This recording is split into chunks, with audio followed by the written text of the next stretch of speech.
Joining me now is Russ Vought. He's former Office of Management and Budget Director and Center for Renewing America President. Russ, great to see you. Would you, Russ, would you vote for a candidate proposing that?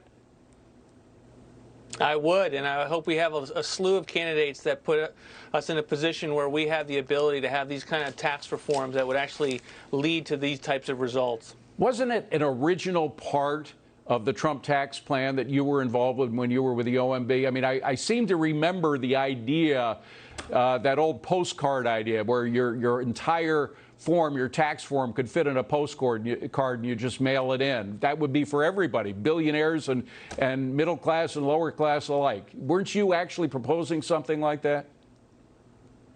There was a host of simplification reforms that were part of the original and the ongoing reforms and even the final attempts to get the tax code simplified in such a way that Americans could begin to understand it and not have to rely on the accountants and all of those that the wealthy get to rely on. And one of the problems with supercharging the IRS, of course, is that, ordinary families don't have access to the accountants and the lawyers that are required when the IRS comes and tries to audit them. And when you're dealing with $80 billion of new IRS funding, you're talking about 90% of that being focused on those with $200,000 in income and less. Those are the people that we're talking about with regard to these new audits, and that's why these proposals are so unpopular. And it's just common sense. I mean, according to Biden and the other people on the left of the political party, the Democrats, there's only a handful of people making billions of dollars and getting the breaks. Well, you don't have to hire 87,000 new agents in order to get a handful of people that are ripping off the IRS, right? No, you don't. And this is not about a couple $1 billion of needed money to be able to automate systems and invest in new computer systems. That's not what they're talking about. They're talking about increasing numbers of auditors that will eventually be jackbooted thugs that are harassing and weaponizing the IRS.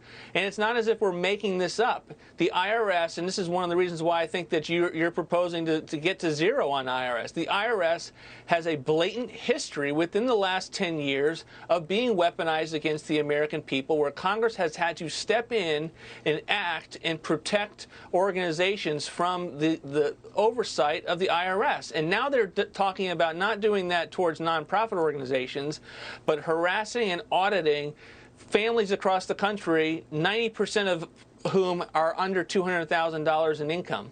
Now, I got to say that the opposition, there's tremendous opposition, of course, by socialists who want to tax everything and everybody much more than they already are being taxed, but also by the lobbyists inside the Beltway. I mean, that's always been a problem. I'm wondering, when you guys at Trump, in the Trump era, were proposing something like this, could you feel the pushback from the accountants and the law firms and the lobbyists who don't want to get rid of the IRS because that's their bread and butter money, is untangling the process?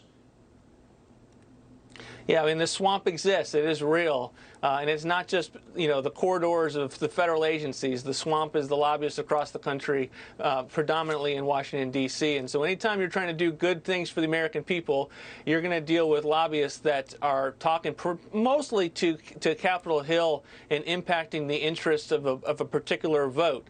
We served a great president that was keen on knowing where the American people were and not where the swamp was, but it manifested itself largely through Congress. Now, Russ, pull back a minute beyond the IRS part of this thing and tell us what you think is the most dangerous part of it. I mean, from my perspective, you have to look at it collectively as a means of killing any kind of economic growth that we have going. Of course, now we have 2 quarters negative, but any chance of recovering with this in place, I don't think is possible. What particularly bothers you about it?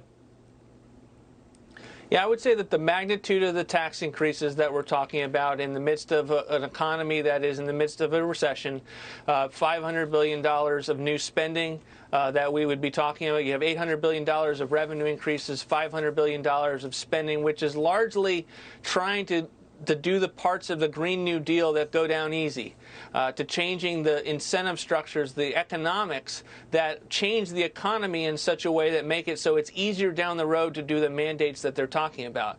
So those are really the two big things that I'm focused on of this package that I honestly think are against Senator Manchin's interests for West Virginia. And so, those are the types of things that this bill is profoundly dangerous, even if you're just looking at it from the, does this increase the deficit or decrease the deficit or lead to some, change in economic growth. I mean, those are the things that people need to really focus on, is what this does as a down payment on the Green New Deal. Okay, of course, for some people, it's not green enough. We had Bernie Sanders come out with a criticism of the bill as being too light, not being heavy enough in his direction. Let me just roll that tape and get your reaction.